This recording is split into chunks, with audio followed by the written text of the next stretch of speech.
What's up guys, I'm Vocal Strike and welcome back to another episode of Let's Play Yu-Gi-Oh! Legacy of the Duelist Link Evolution.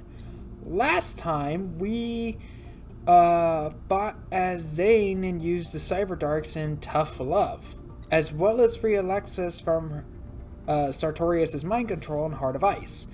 This time we are finally taking on Sartorius in the Hand of Justice.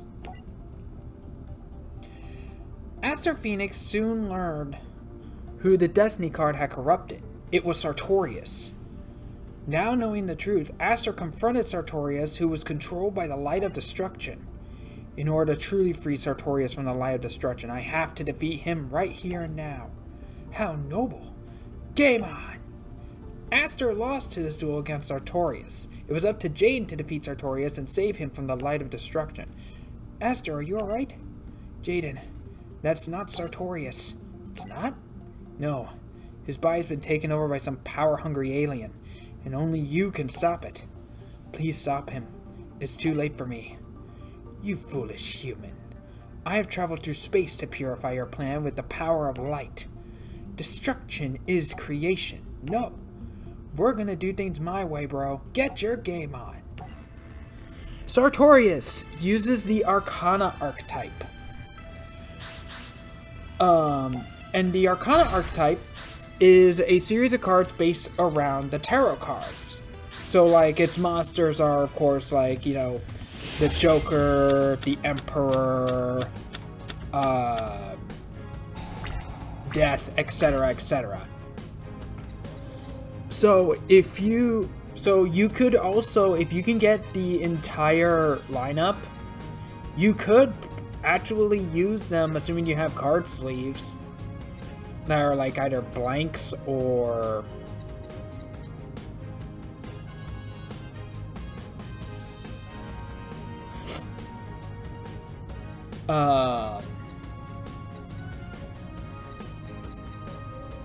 you can use them for fortune telling. This is also how Sartorius also does his fortune telling, is through his Arcana cards, is through, you know, the use of tarot cards. I think he uses actual tarot cards. But you can use the Arcana cards, the Arcana monsters, as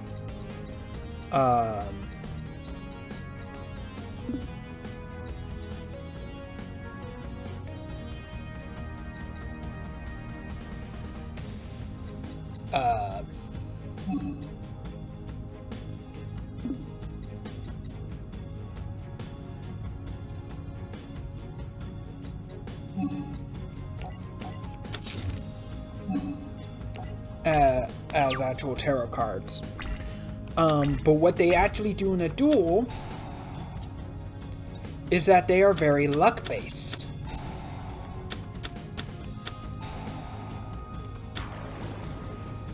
Yeah, see, there's the Magician, Arcana Force 1. Every single Arcana monster has two effects. In the anime, the effects are determined by rotating the card upon its summoning, and the opponent yells stop. Whether it is upside down or right side up depends on what its effect is. Naturally, though, you cannot do that in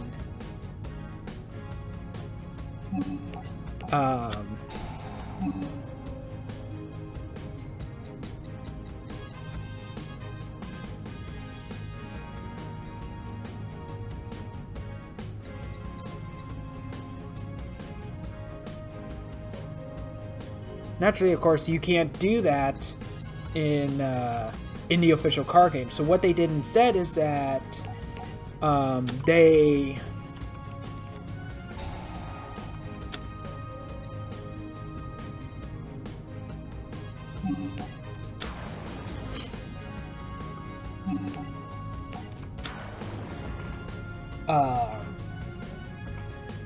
is that their effects are determined by coin toss. So you basically, every time you summon an Arcana monster, you flip a coin. And whether it lands on heads or tails depends on what its effect is while it stays on the field. Naturally, if it leaves the field for any reason and comes back for any reason, you will have to flip that coin again. So you're essentially, with the Arcana cards, you are basically leaving everything to luck. It is very much a deck surrounded by luck and fate. Quite fitting for an archetype that is based around tarot cards and tarot card style fortune telling. But of course, they also released a field spell that Sartorius does have in his deck called Light Barrier. And its effect is as follows. During your standby phase, toss a coin. If the result is tails, the following effects are negated until your next standby phase. When you summon an Arcana Force monster, you choose which effect to apply without tossing a coin. If an Arcana Force monster destroys an opponent's monster by battle, you gain life points equal to the destroyed monster's original attack points. So, the field spell completely gets rid of the entire luck-based element out of it and does a life drain effect.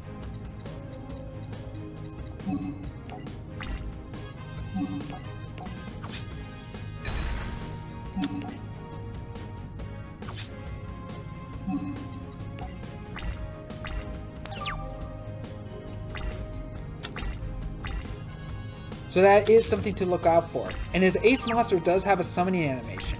No guarantee we'll see it though.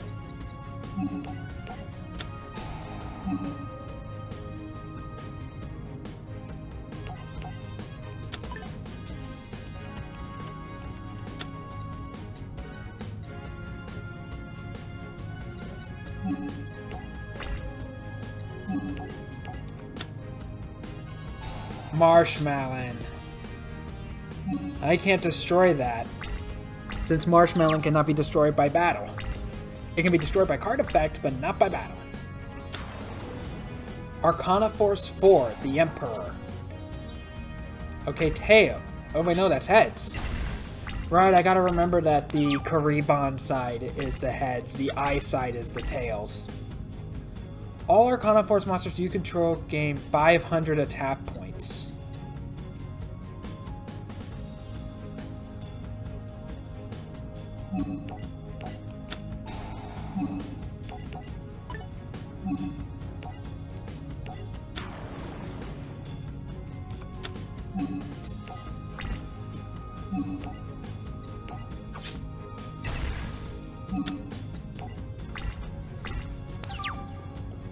At least I don't have to worry about the field spell right now. And me and my big mouth.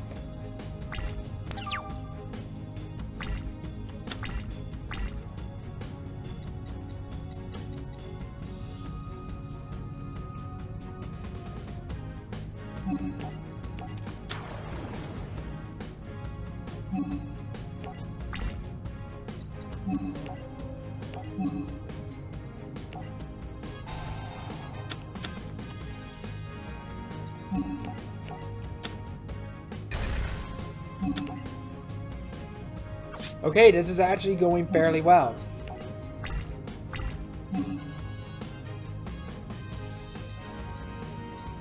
Let's get rid of a Neo space.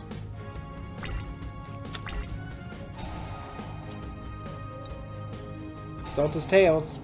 Second coin toss, and the result is heads. Arcana Force 6, the Lovers. Heads are selected. This card can be treated as 2 tributes for a tribute summon of an Arcana Force monster.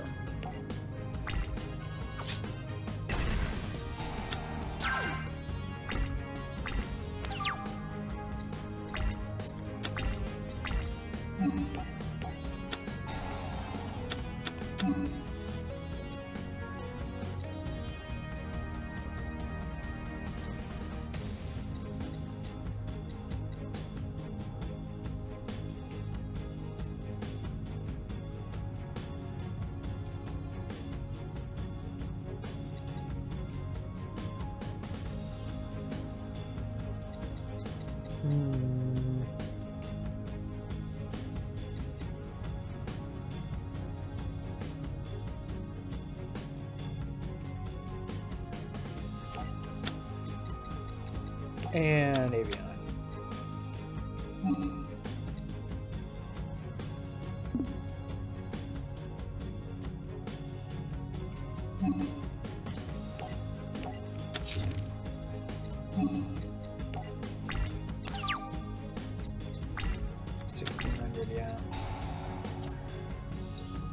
Tails again, but due to second coin toss, heads.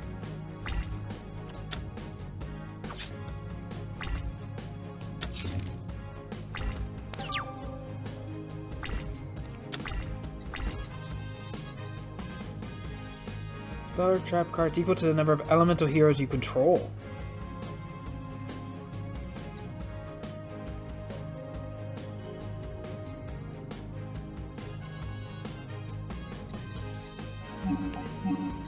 That's O and E, and this will be R.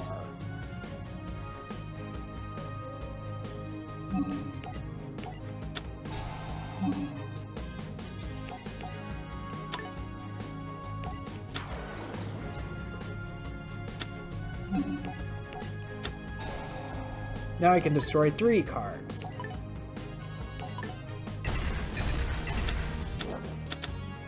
So what was that face down? Reversal of Fate. Select one Arcana Force monster you control. That monster's effect is now treated as the opposite coin toss result.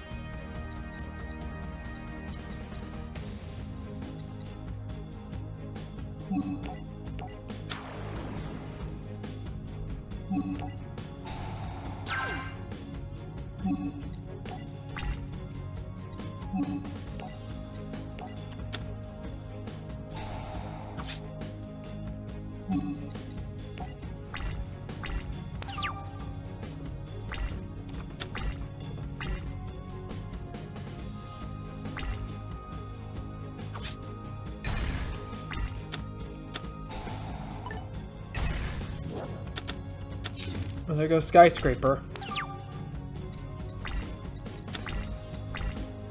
An elemental hero monster you control is destroyed by battle. Your opponent chooses and reveals one random card from your hand. Then if it is an elemental hero monster, you destroy one monster your opponent controls and special summon the chosen monster. So it's an upgrade hero emerges.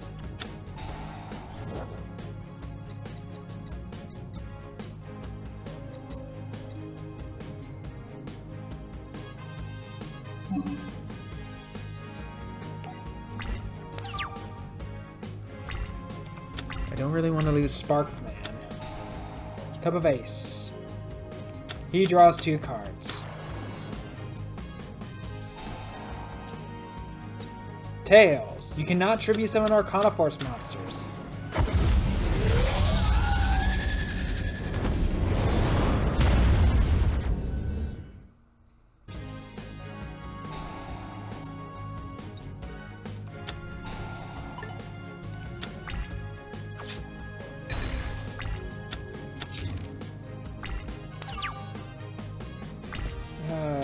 But yeah, that's his ace. Arcana Force EX, the Light Ruler. Cannot be normal summoned or set. Must be special summoned from your hand by sending 3 monsters you control to the graveyard. It cannot be special summoned by other ways.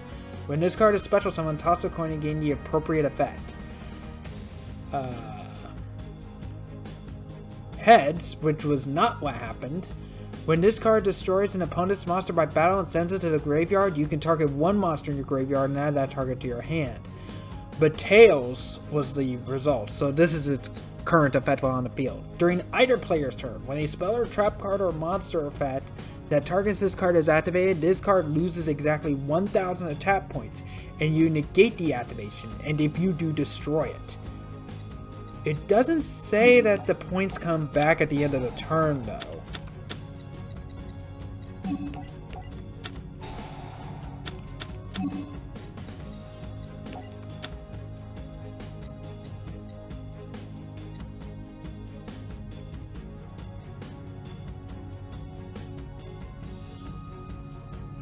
Yeah, get rid of Glowmoss. Glowmoss is actually pretty bad.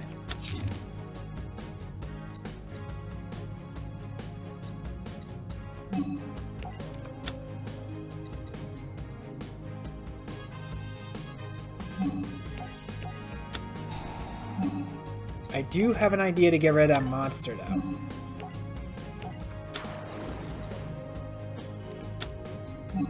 All thanks to Grand Mole.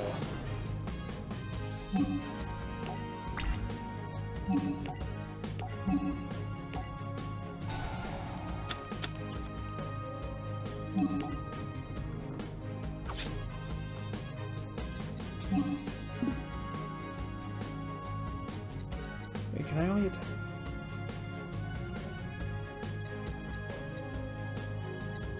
No, why couldn't I? Oh, right, because of Silent Doom. Avion can't attack at all.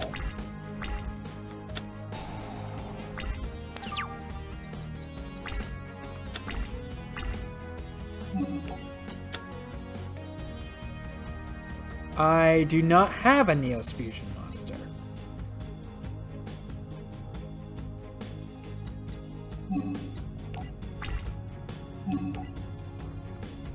This is actually going extremely well. I expected him to be a bit more of a pain.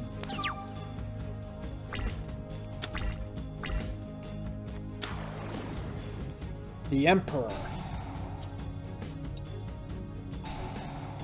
Okay, going for again. Still, the result is tails, and he's gonna make it heads anyway.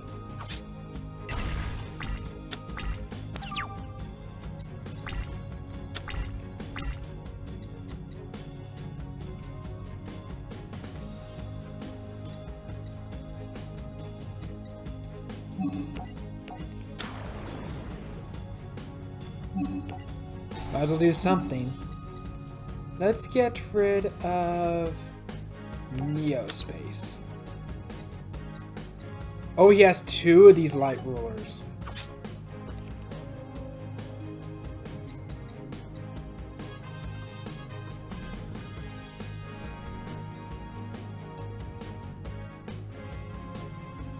So, yeah, no matter what, that would have hurt me.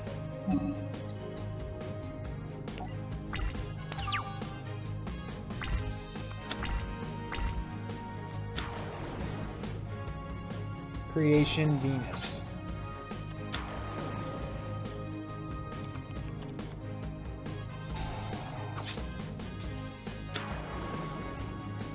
He's gonna bring back the light ruler.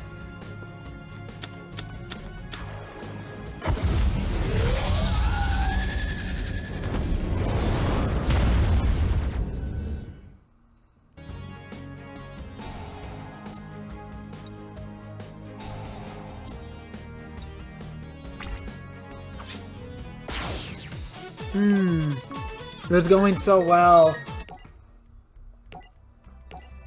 It was going so well. Okay, yeah. Remember when I said that I thought he was going to be trouble in the first attempt? I was wrong. He's going to be trouble.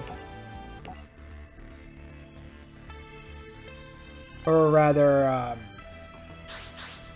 I completely worded that wrong, didn't I? Whoops. I mean, I was right. He is going to be trouble. This is the 3rd attempt. Is it bad I kind of want to call the Arcana Force archetype a Persona archetype? Oh, I've been playing a little too much Persona.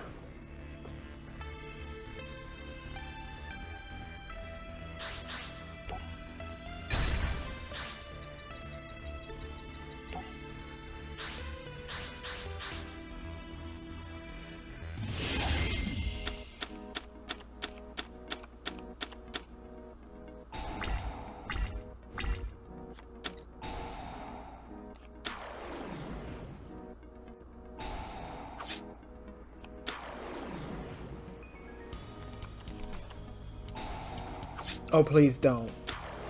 Please, please don't bring that thing down turn 1. Just increase your defenses. Oh, thank God.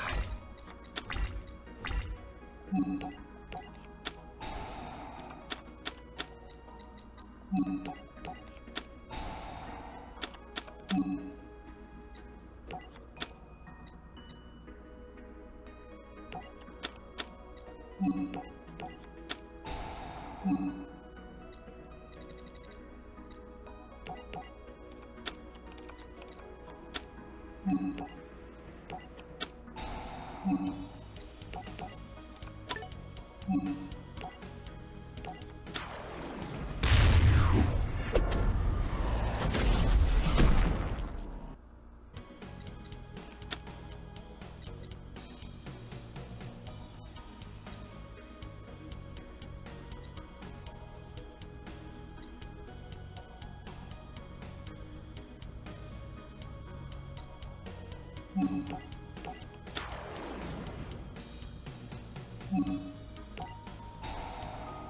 I don't really want to fusion summon because that would only get rid of the monster.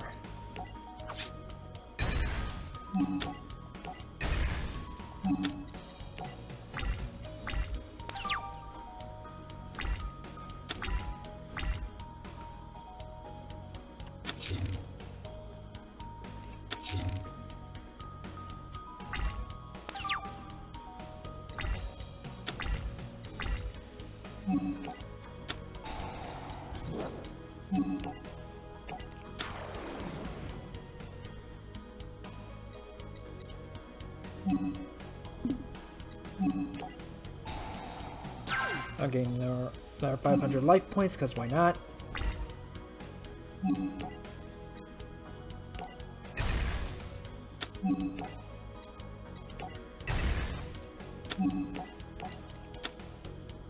The Magician.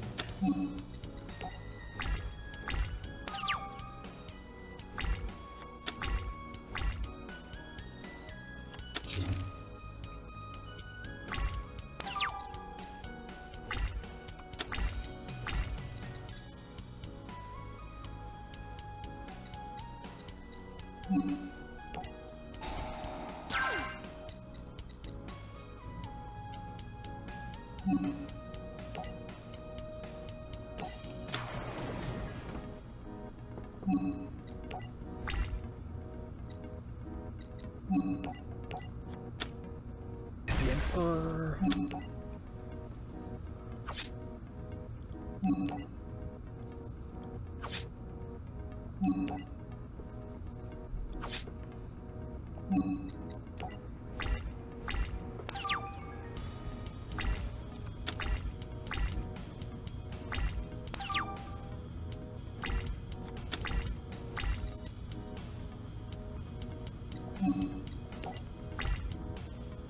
Don't need it. Finish this, Neos. Oh, that was so much easier on what? Attempt number 4 or 5? After defeating Sartorius, the Lie of Destruction vanished.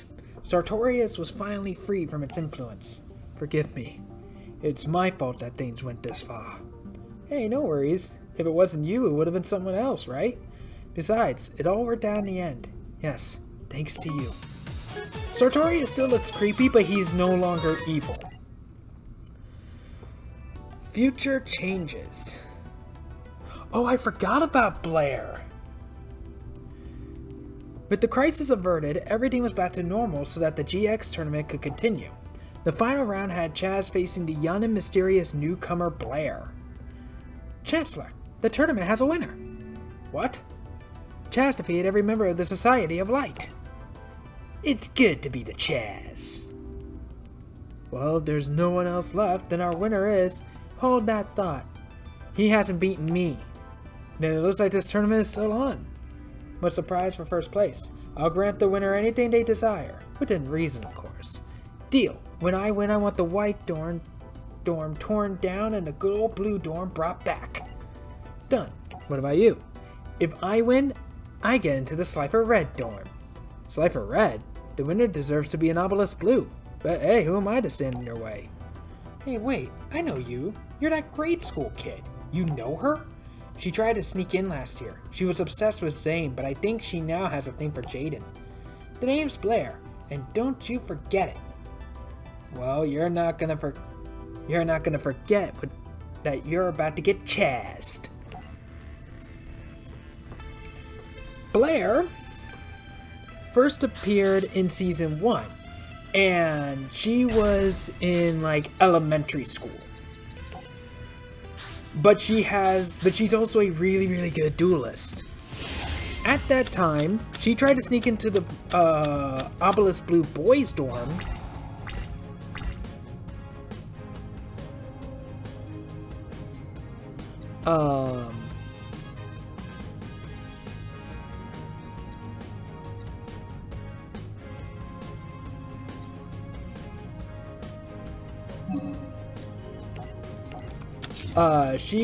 She had a bit of a crush on Zane.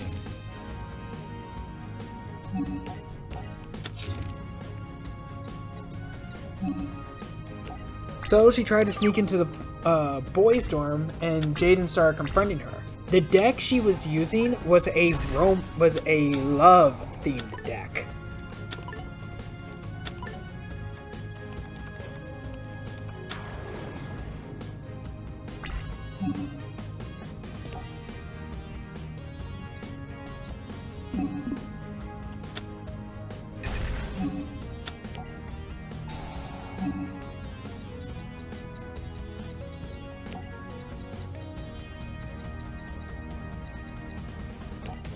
This one.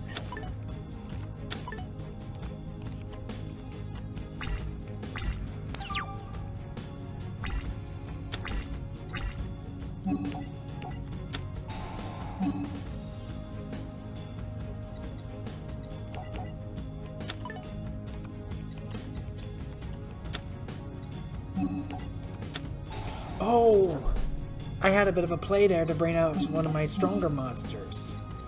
Yeah, see, there's Chad's ace, so John McCain. After she lost, she was sent back to the mainland to continue her schooling until she was actually old enough to get to Duel Academy. Ever since then, she's had a crush on Jaden.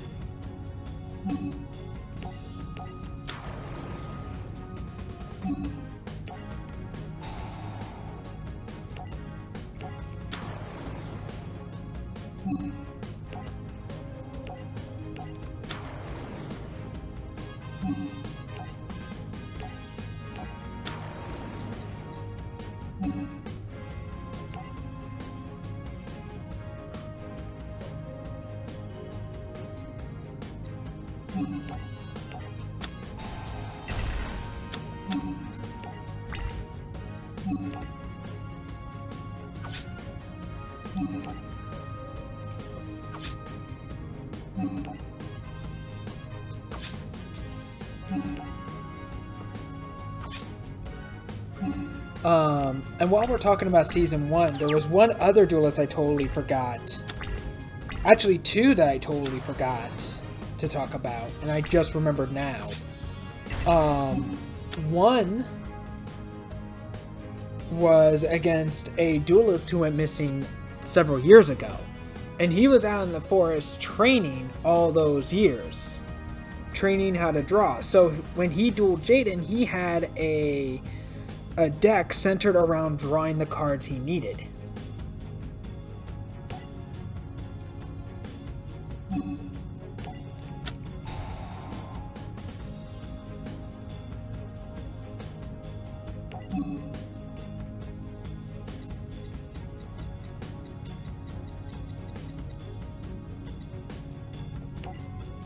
Magic and ground collapse.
Magical hats.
The other... I can't believe I stopped my train of thought. The other,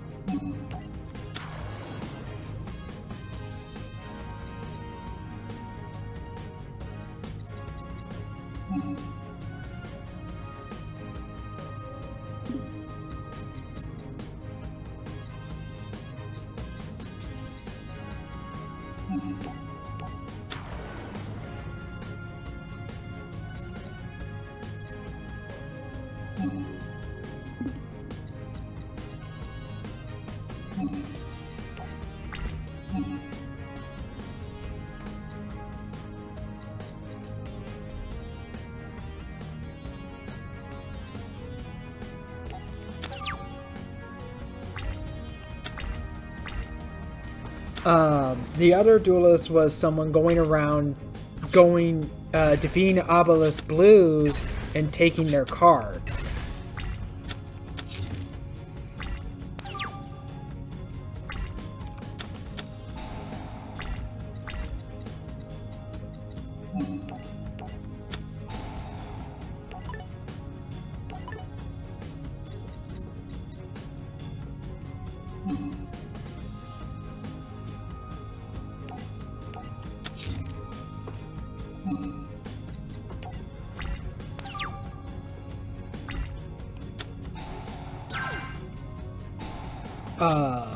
It turns out it was a duo. It was a big guy named Borgard and then a small one. The little guy I forget his name of. I forget his name. But...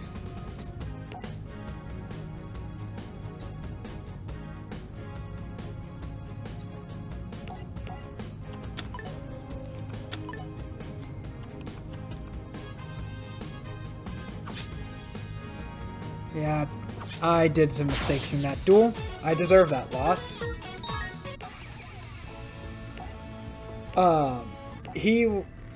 It was a pair.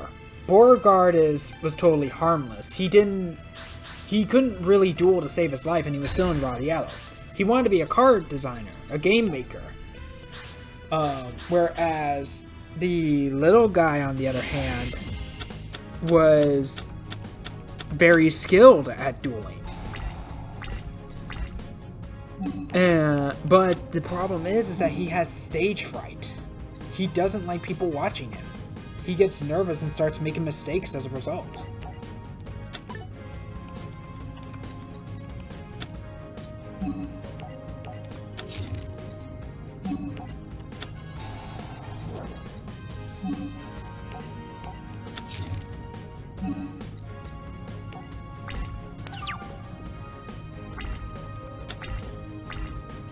And Jaden is the one who takes them both out, and he and the little duelist, like the actual proper pro duelist, was finally getting out of his shell.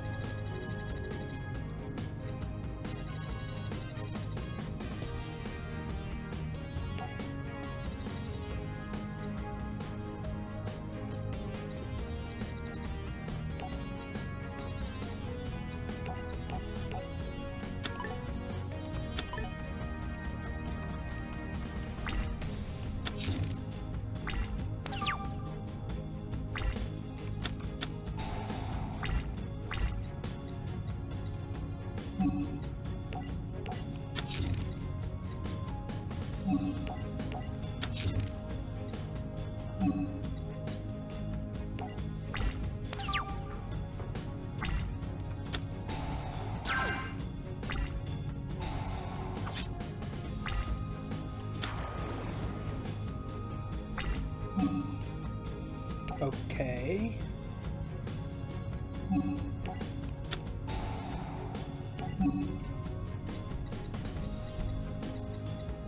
Oh, gem magic.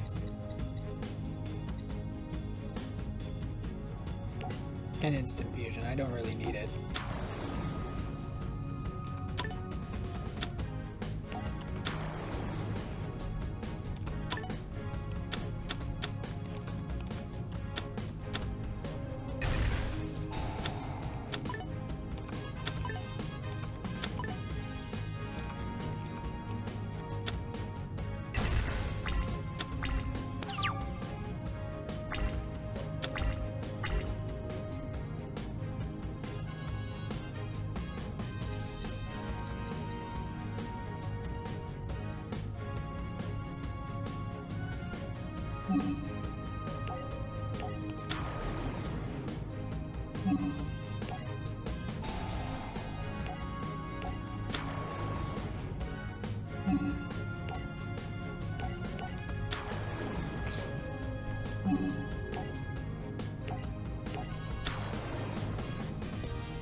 I don't even think I even talked about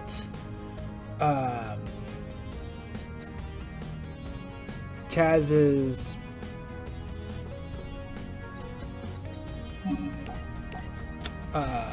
duel against his brother, actually.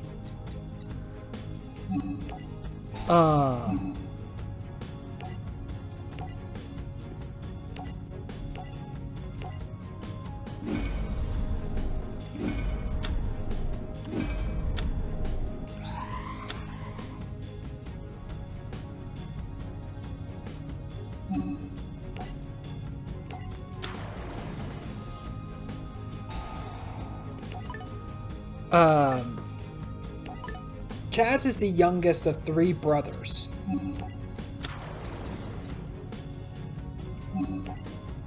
So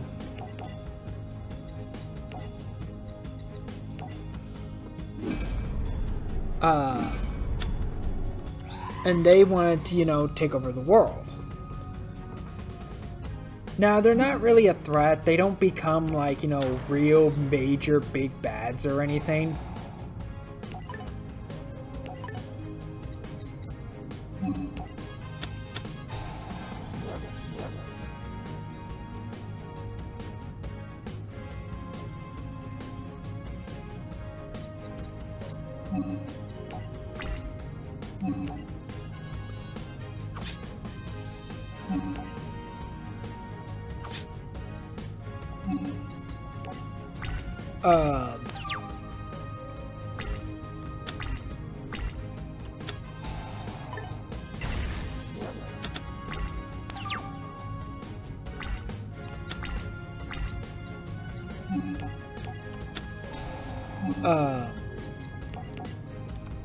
However, his brothers were not exactly very good brothers.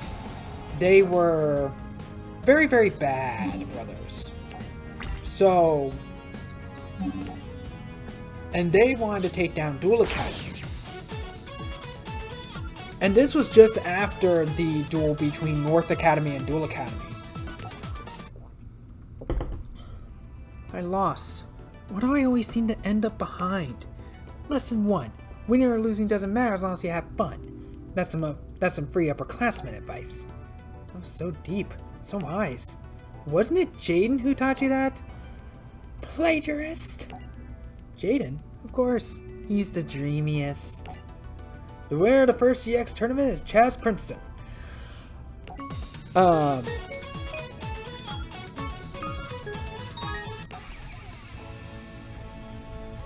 And so they really hated his brother for losing to a Slifer Red multiple times, as they found out. And to ensure the win, they wanted to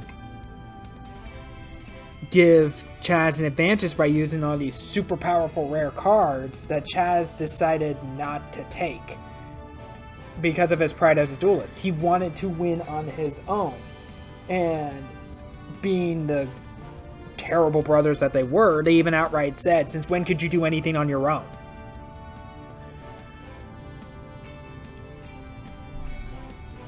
They've more or less said that you don't deserve to be in this family, etc., etc. Basically, a lot of things that families shouldn't say.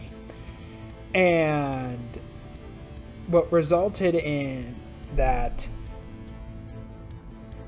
is that they went to Kaiba, who, keep in mind, does own Duel Academy, and said and made a deal with him.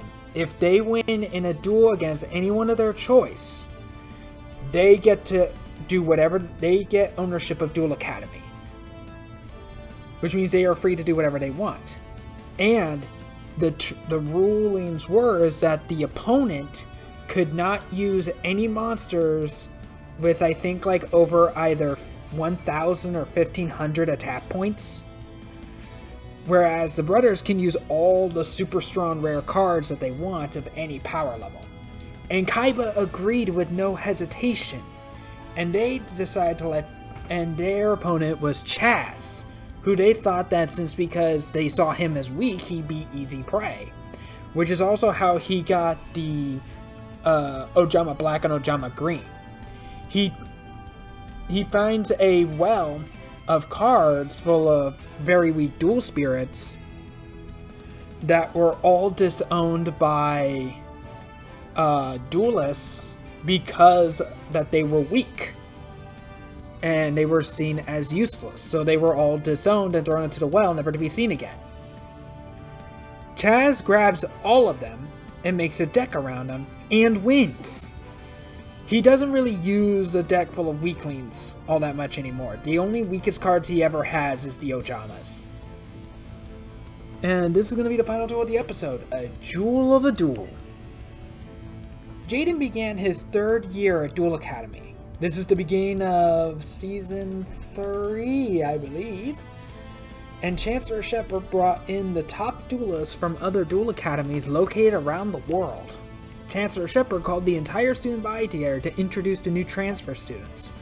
With each new year comes modification and improvement. Here at Duel Academy we strive for perfection. So to keep each one of you at the top of your game, we've invited a few new students to join you.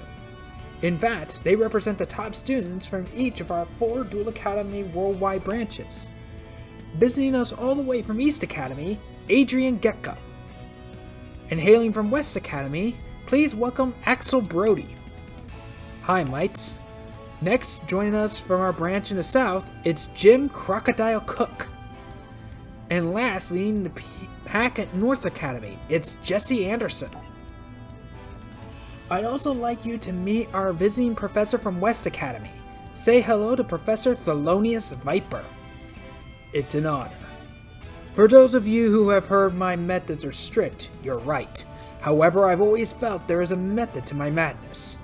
I believe actions speak louder than words, so why don't we skip over the pleasantries and get down to business? Why don't we kick off the year by holding an exhibition match right now? Jesse Anderson and his opponent will be Duel Academy's top student, Jaden Yuki. Jesse, you're a nice guy, but I'm not gonna go easy on you. That's not how I roll. Of course, I wouldn't expect anything less from Jaden Yuki. So as they say, let the best duelist win. Ready? You bet. Game on.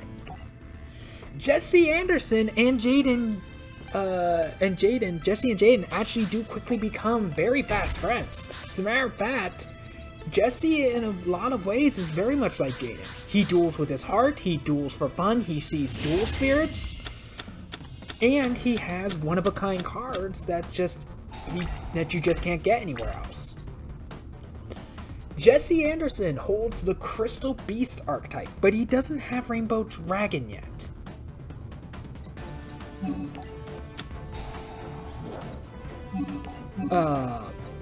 And like in the case with Jaden's and his Neospatians and Winged Karibo, Jesse can actually see and talk with his Crystal Beast monsters. Now what makes the Crystal Beasts unique is that once when they're destroyed on the field, instead of going to the graveyard, they go into your spell and trap card zones as spell cards, as continuous spell cards.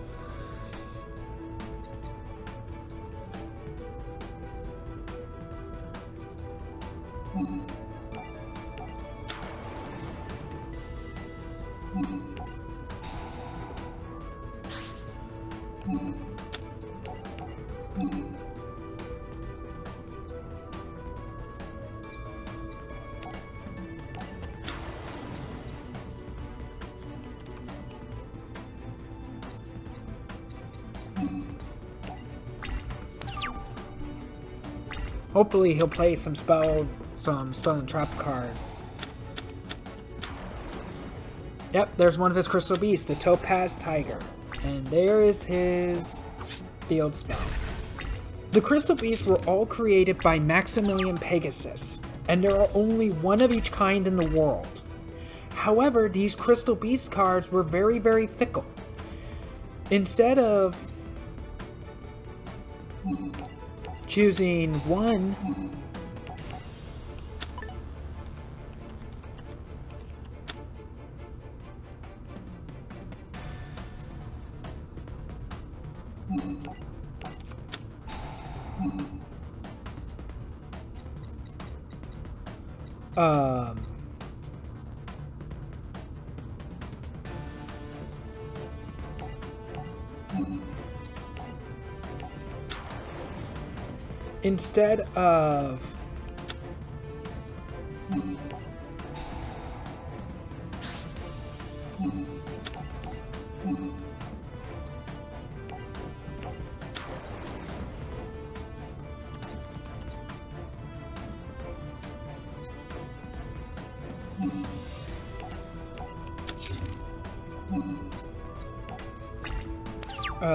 instead of people being able to control the crystal beasts are the ones who chooses their masters, and they chose Jesse.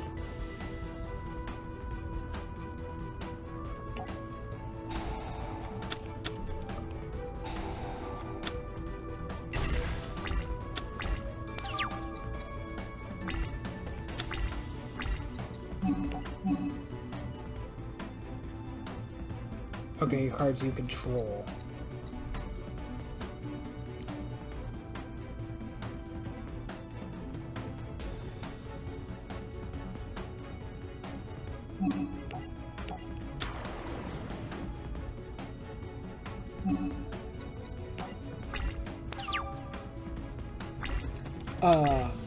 So Jesse is really the only ones who can actually use the crystal beasts.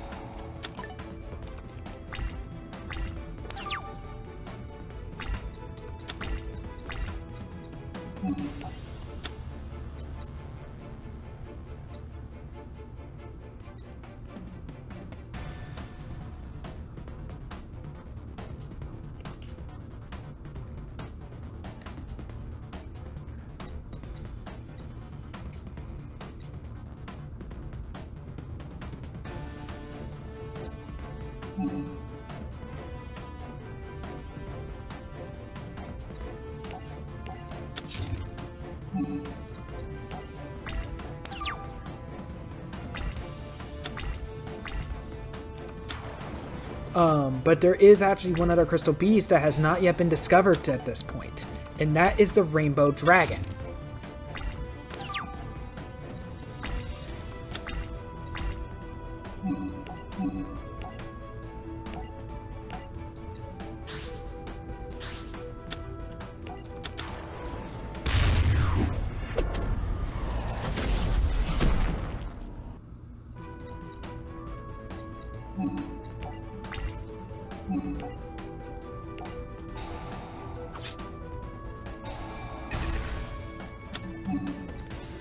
And the Rainbow Dragon can only be summoned if you have all 7 Crystal Beast cards on the field, either as monsters or as spell cards.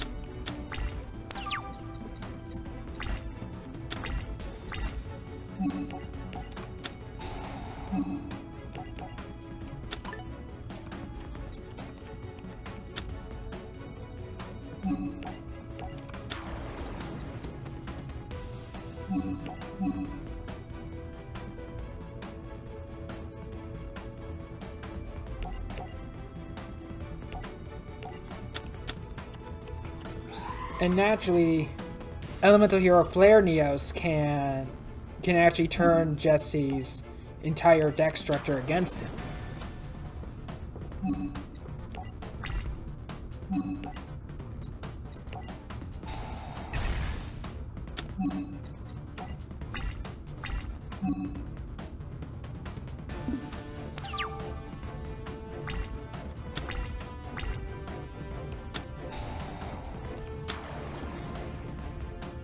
Emerald Tortoise, and that's it. Another Emerald Tortoise.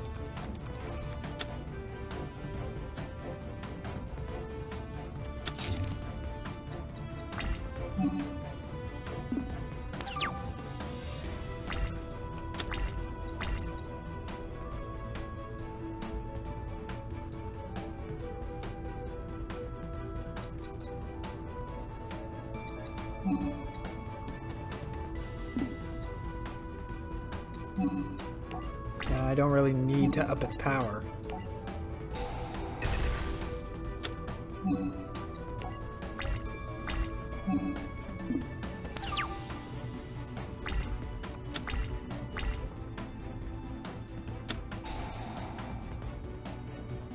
Rare value. If you choose if you control 2 or more Crystal Beast cards in your Spell and Trap card zone, your opponent chooses 1 Crystal Beast card in your Spell and Trap card zone. You send it to the graveyard if you do draw 2 cards.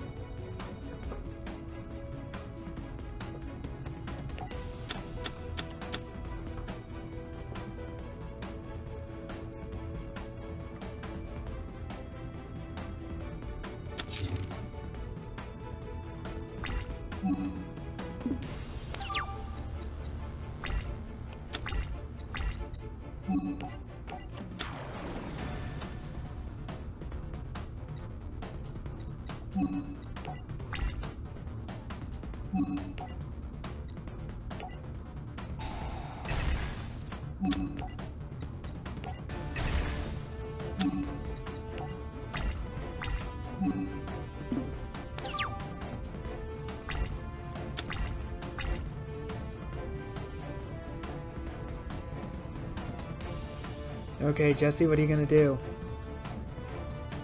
Oh, there goes that lag.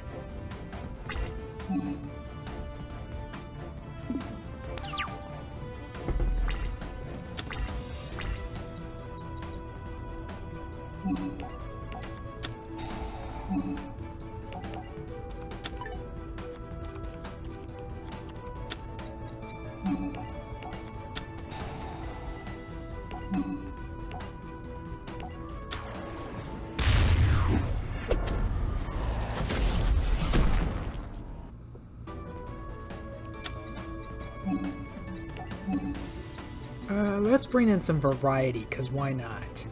What can Aquaneos do? You can discard 1 card, destroy 1 random card to your opponent's hand. Okay, yeah, I'll do that. I got a few cards I can get rid of.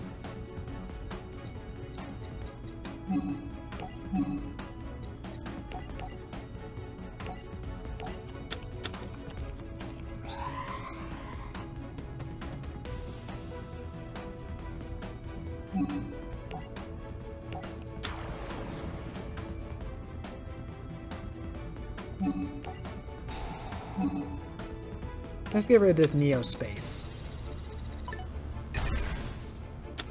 And that got rid of Amber Mammoth.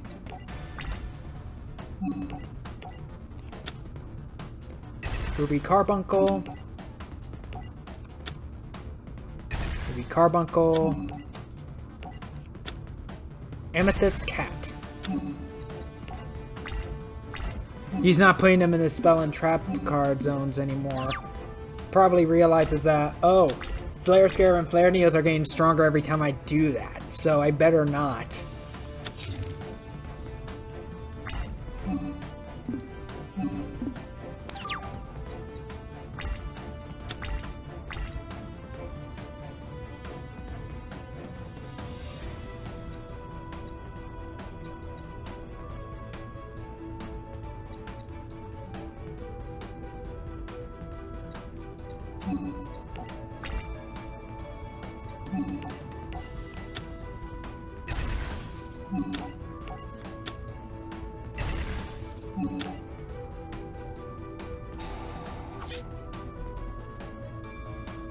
Let's see. Okay, so he has up to 3. During our player's turn, when a spell or trap card is activated, you can send 1 Crystal Beast monster you control to the graveyard. Negate the activation if you do destroy it. 2 and more once per turn, including your opponents. You can have the battle damage you take. 1 and more. This card cannot be destroyed by card effects. Of course, when you get 4 and 5, it gets more effects. That's basically what Ancient City Rainbow Ruins does, is that every time the more Crystal Beast cards you have in your Spell and Trap card zone, the stronger and more effects Ancient City Rainbow Ruins becomes. So if he has 4 or more, once per turn during your main phase, you could draw a card. 5. Once Per turn during your main phase, you can target one Crystal Beast card in your spell and trap card zone and special summon that target.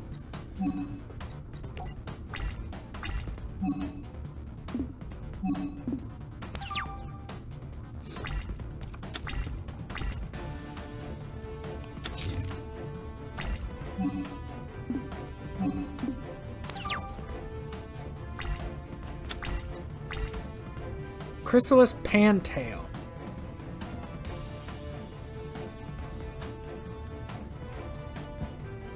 I don't remember what Dark Panther does. I'm curious.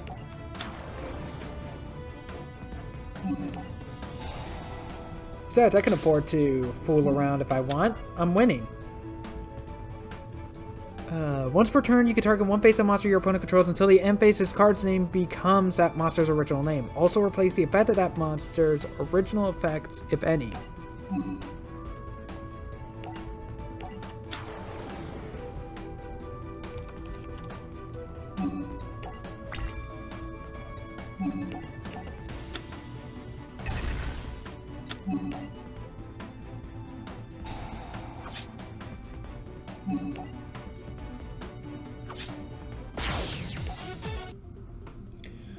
Nice duel. I could have beaten you if I had Rainbow Dragon in my deck. What do you mean, bro? According to the legend, the soul of the Rainbow Dragon lives inside an ancient stone tablet, but no one knows where to find it. But when it is found, according to Pegasus, it's going to be made into a Duel Monsters card. Excellent. A fitting start for the new semester. Your first lesson is complete. As I explained to you before, I fancy myself a man of action. You learn by practicing, so I'll be organizing mandatory duels every day, and I suggest you comply. Because from now on, I'll be monitoring your every move. You're my pupils now, and to succeed, you must duel. Aw, man, something's not right about this.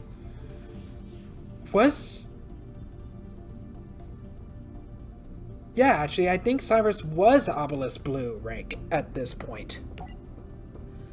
What gave that away? The maniacal laugh? So in the next episode, we are going to be taking on Axel in Hanging with Axel. Thanks so much for watching. Like, comment, subscribe, hit that bell for notification, and I will see you all in the next episode. Bye.